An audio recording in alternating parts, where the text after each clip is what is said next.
Danny Labrec est hypnologue et pratique aussi, lui, dans son quotidien, donc l'hypnose dite humaniste. Je suis très content de le recevoir à nouveau. Salut Danny Labrec. Salut Alex, ça va? Bien, certainement. Et je dois t'avouer que lorsque j'ai reçu ton sujet, j'étais très fasciné par cette première question de départ. C'est quoi un état modifié de conscience?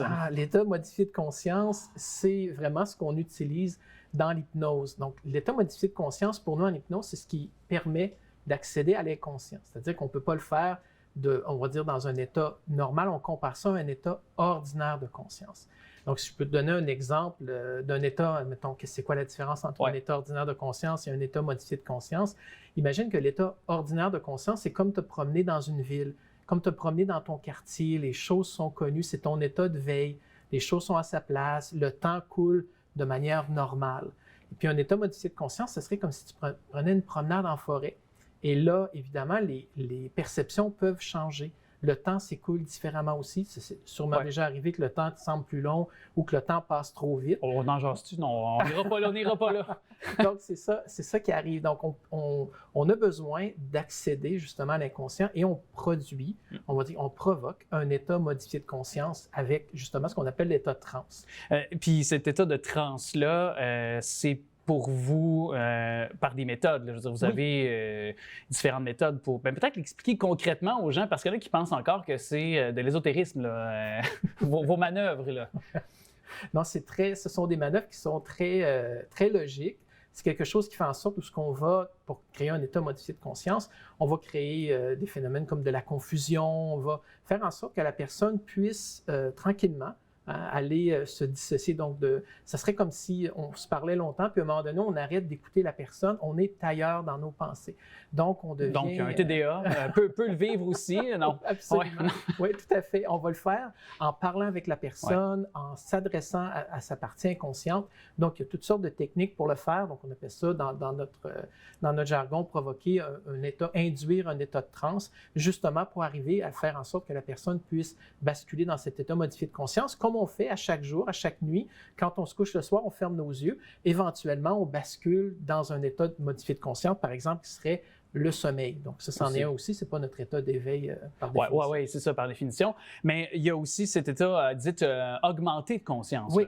L'état augmenté de conscience, ce qu'il faut comprendre, c'est que ça fait partie de la famille des états modifiés de conscience. Donc, plutôt que d'aller vers le bas, vers le sommeil ou être ailleurs dans nos pensées. Là, si je reprends mon analogie tout à l'heure de la ville et de la forêt, imagine dans un état augmenté de conscience que tu es au sommet d'une montagne, tu as une perspective, c'est cet état de flow qu'on appelle en anglais, donc l'état où tout coule de source.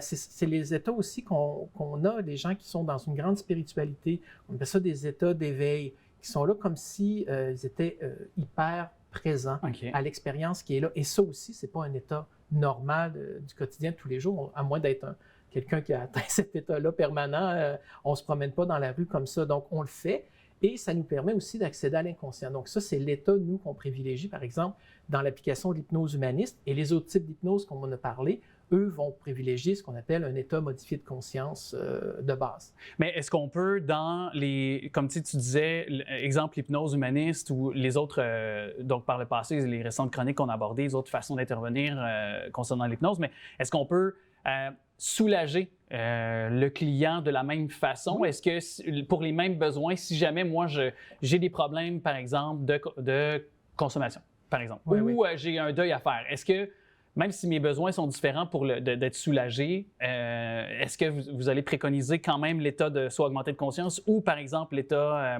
modifié de conscience? Est-ce qu'on parle de la même chose dans l'intervention? Exact. On peut y arriver des deux manières. La différence, c'est qu'au final, dans un état modifié de conscience où on dissocie la personne, on ne peut pas, en fait, lui faire prendre conscience de quelque chose, sinon, ça serait un peu de défaire ce qu'on a tenté de faire. Dans l'état augmenté de conscience, c'est qu'on peut finalement aider la personne à prendre conscience, c'est-à-dire qu'elle a aussi une perspective différente de sa situation. Elle ressort avec, moi j'appelle ça un bonus, c'est-à-dire qu'elle va avoir, peut-être que ça va l'aider justement à avoir une meilleure vue d'ensemble, on va dire de manière systémique ou holistique de sa personne. Du recul un peu plus par rapport à sa situation. Absolument, oui, avec ce qu'elle perçoit. Parce qu'elle perçoit. Quand même intéressant. Puis, tu sais, je me suis déjà fait justement traiter. Là, je fais attention des fois mes termes parce que des fois, je dis patient, non, c'est client. Je sais, vous avez des termes à respecter selon les juridictions puis les limites aussi de vos pratiques. Là, je comprends très bien qu'on est dans une autre perspective.